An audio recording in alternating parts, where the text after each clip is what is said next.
O Sol não nasce. Ele pulsa. Cada estação do ano, cada amanhecer, cada encurtamento dos dias, tudo governado por um tubo de plasma elétrico sobre nós. Jesus sabia. Mateus 24 registrou. E enquanto isso, 96% das equações da física moderna são sustentadas por algo que nenhum experimento jamais detectou. Energia escura. Matéria escura. Números inventados para salvar uma teoria que não se sustenta sozinha. Hoje você vai entender como as estações realmente funcionam, o que significa o encurtamento dos dias e por que a chamada gravidade é o maior ato de fé científica da história. Vamos começar pelo que a ciência convencional chama de movimento da Terra ao redor do Sol, e pelo que os dados físicos realmente sugerem quando você aplica a lógica do plasma eletromagnético. O ponto focal de luz que chamamos de Sol não está a 150 milhões de quilômetros de distância. Ele é criado localmente, produzido no ponto de convergência de uma lente óptica de plasma. Mas não é só isso. Esse ponto focal se move. E o que determina esse movimento é algo que você já conhece intimamente: um pulso. Pense no seu próprio sangue por um segundo. Quando o coração bombeia, o sangue aumenta o fluxo com o aumento da pressão, expansão. Depois vem a contração, e o fluxo diminui. Expansão, contração. Expansão, contração. Esse é o ritmo que sustenta toda a vida orgânica conhecida. Agora considere o seguinte: o plasma acima de nós tem exatamente as mesmas propriedades. Ele pulsa. E cada pulso completo, uma expansão seguida de uma contração, leva exatamente 365 dias para acontecer. Não é coincidência que exista plasma acima de nós e plasma no nosso sangue. A linguagem da criação é consistente. O ciclo de 365 dias. Metade do ciclo, 182 dias e meio, é a fase de expansão do tubo de plasma. A outra metade, outros 182 dias e meio, é a fase de contração. E é essa alternância que determina onde o ponto focal de luz aparece no céu. Durante a expansão, o Sol se move em direção ao sul, até atingir o seu limite máximo, o Trópico de Capricórnio. Durante a contração, ele retorna em direção ao norte, até o limite oposto, o Trópico de Câncer. Esses dois trópicos não são convenções geográficas arbitrárias. Eles são os limites físicos reais do pulso do plasma. A direção de viagem diária do ponto focal é de leste para oeste, e o fluxo da eletricidade desce em direção a nós, governado pela regra da mão direita, uma das leis mais fundamentais do eletromagnetismo. Um dia, portanto, é um círculo completo do ponto focal ao redor do plano, 24 horas.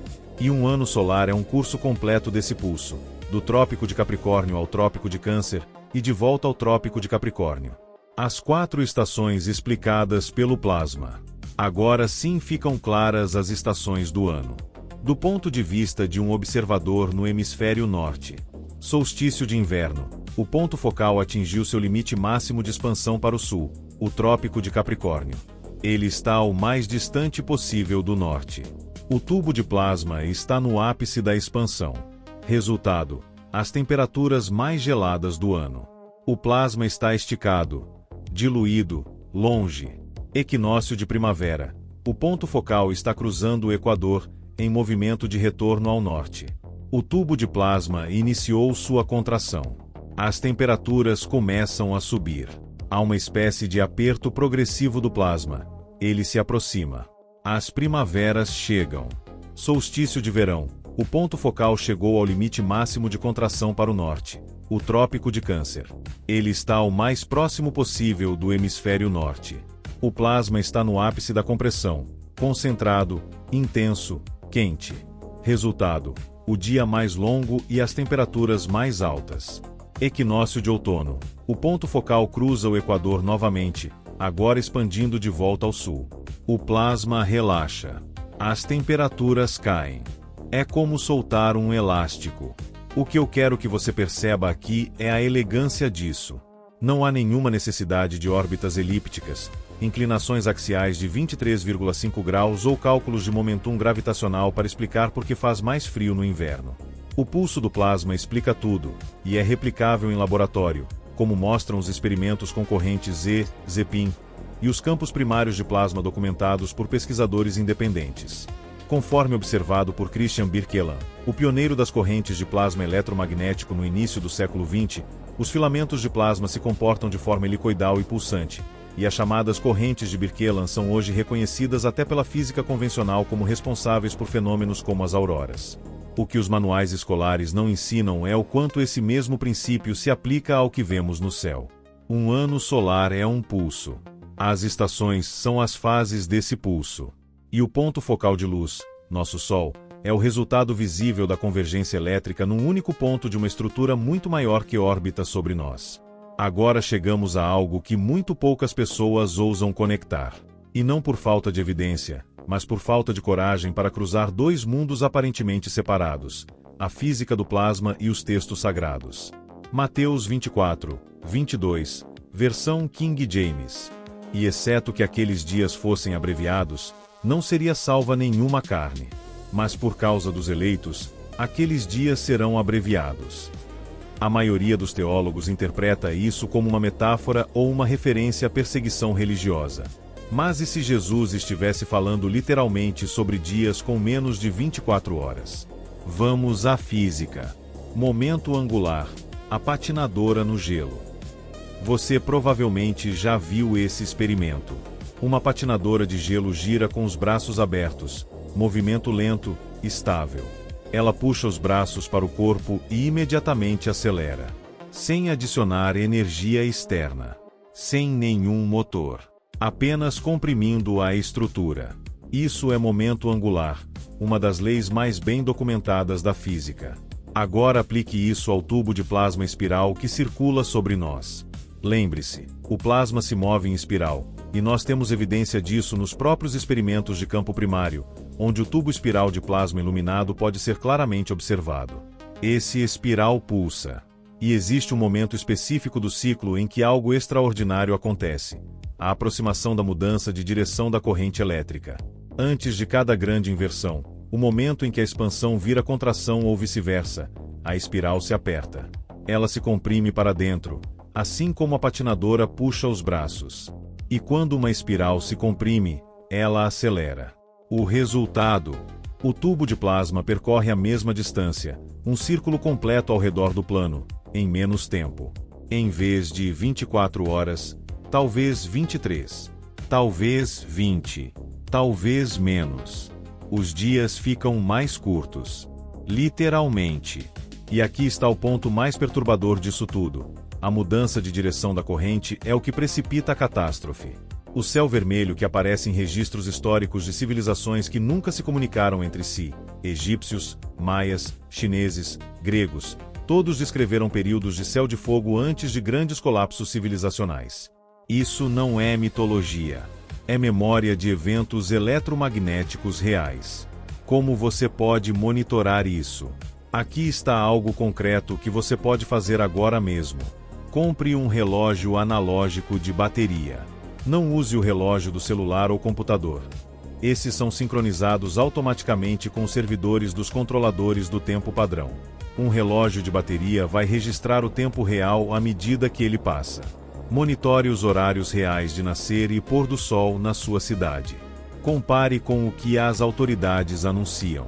Se os dias estiverem de fato encolhendo mais rápido do que o esperado pelos modelos convencionais, você vai notar a discrepância antes de qualquer anúncio oficial. Jesus não estava pregando. Ele estava alertando. E a física do plasma dá o mecanismo exato de como esse alerta pode se materializar. Agora vamos ao campo minado. Eu sei que esse assunto gera reações fortes. E honestamente, é compreensível. Nós fomos condicionados desde a infância a aceitar a gravidade como um fato tão óbvio quanto a existência do ar. Questionar a gravidade soa absurdo. Mas vamos fazer o que qualquer pesquisador sério faz antes de opinar: olhar para os números. Aqui está o que o modelo cosmológico padrão afirma sobre a composição do universo. 73% energia escura, 23% matéria escura, 3,6% gás intergaláctico, 0,4% estrelas, planetas, galáxias visíveis, tudo que você pode observar. Deixa eu repetir isso com calma. para que as equações gravitacionais de Einstein funcionem, para que os cálculos de órbita, expansão universal e atração de corpos massivos façam sentido matemático, os físicos precisaram inventar 96% do universo na forma de dois componentes completamente indetectáveis: energia escura e matéria escura. Não indetectáveis por falta de tecnologia. Indetectáveis por definição. Nenhum experimento, nenhum detector, nenhuma observação direta ou indireta jamais os identificou. Eles existem porque as equações precisam que existam. Ponto. A etimologia que ninguém ensina. Aqui vale uma pausa investigativa. O nome Albert Einstein, vamos destrinchá-lo. Einstein, em alemão, significa literalmente uma pedra. Mais Stein, pedra. Como em alvenaria. Como em maçonaria de pedra. Talvez seja apenas uma coincidência linguística. Mas quando você estuda quem financiou e promoveu Einstein na época, o Instituto Kaiser Wilhelm, as fundações Rockefeller, os círculos de elite intelectual europeia do início do século XX, a coincidência começa a pesar um pouco diferente. Albert, por sua vez, deriva do germânico Adalbert. Adal, nobre, mais bera, brilhante, iluminado. Um nome historicamente associado à realeza medieval alemã. Um nome de iniciado. Não estou dizendo que isso prova algo. Estou dizendo que é curioso. E que pesquisadores sérios não ignoram coincidências curiosas, eles as catalogam. O único critério que importa na ciência real. Em ciência real, não em ciência teórica, em ciência real, um fenômeno precisa satisfazer dois critérios para ser considerado válido. Observável, você pode medir, detectar, registrar. Repetível, qualquer pessoa, em qualquer lugar, reproduz o experimento e obtém o mesmo resultado. O eletromagnetismo satisfaz ambos. Você pode montar uma bobina de Tesla num laboratório universitário, num galpão industrial, na sua garagem, e os resultados serão os mesmos. As correntes de Birkeland foram reproduzidas em laboratório. Os campos de plasma Zepin foram documentados em inúmeros experimentos independentes. O eletromagnetismo é escalável. Funciona do microscópico ao macroscópico seguindo as mesmas leis. A gravidade, por outro lado, nunca foi explicada mecanicamente. Nunca demonstrou um mecanismo físico. Newton admitiu que não sabia como ela funcionava, só descreveu matematicamente seus efeitos. Einstein substituiu a mecânica por geometria do espaço-tempo, uma abstração que precisa de 96% de componentes invisíveis para não colapsar. A força nuclear forte e a força nuclear fraca, mesma situação, são construções teóricas. Ninguém as observou diretamente no sentido experimental rigoroso. Elas existem como conceitos matemáticos que fazem os modelos funcionar. Só o eletromagnetismo passa no teste. E o que é interessante, o que os manuais convencionais sistematicamente omitem, é que o eletromagnetismo já explica tudo que a gravidade supostamente explica. A coesão da matéria, os movimentos planetários, os campos de força, os padrões orbitais. Hendrik Lorentz, Oliver Eaveside e o próprio Nikola Tesla desenvolveram framework eletromagnéticos que foram ativamente suprimidos em favor do modelo gravitacional relativístico ao longo do século XX. Por quê? Essa é a pergunta que fica no ar. E é uma pergunta que merece um vídeo inteiro por si só. 3 partes. 3 camadas de uma mesma estrutura. O Sol não é uma estrela a 150 milhões de quilômetros. É um ponto focal de luz criado por um tubo de plasma eletromagnético que pulsa sobre nós a cada 365 dias. E esse pulso cria as estações, os equinócios, os trópicos. O encurtamento dos dias não é metáfora religiosa. É física do momento angular aplicada a uma espiral de plasma que se comprime antes de uma inversão de corrente. E Jesus sabia disso com uma precisão que só faz sentido se ele estava descrevendo um ciclo físico real. A gravidade, como modelo científico, depende de 96% de valores completamente fictícios para que suas equações fechem. O único fenômeno verdadeiramente observável, repetível e escalável que explica o universo que vemos é o eletromagnetismo. Não peço que você acredite. Peço que você verifique. Compre o relógio analógico. Pesquise Zepin. Estude as correntes de Birkeland. Leia os trabalhos originais de Tesla sobre transmissão de energia sem fio. E quando você chegar nos números da cosmologia padrão, os 73% e os 23% de nada detectável, faça a pergunta simples que qualquer criança faria. Se eu preciso inventar 96% dos dados para minha teoria funcionar, o problema é dos dados ou da teoria? A resposta não é escura.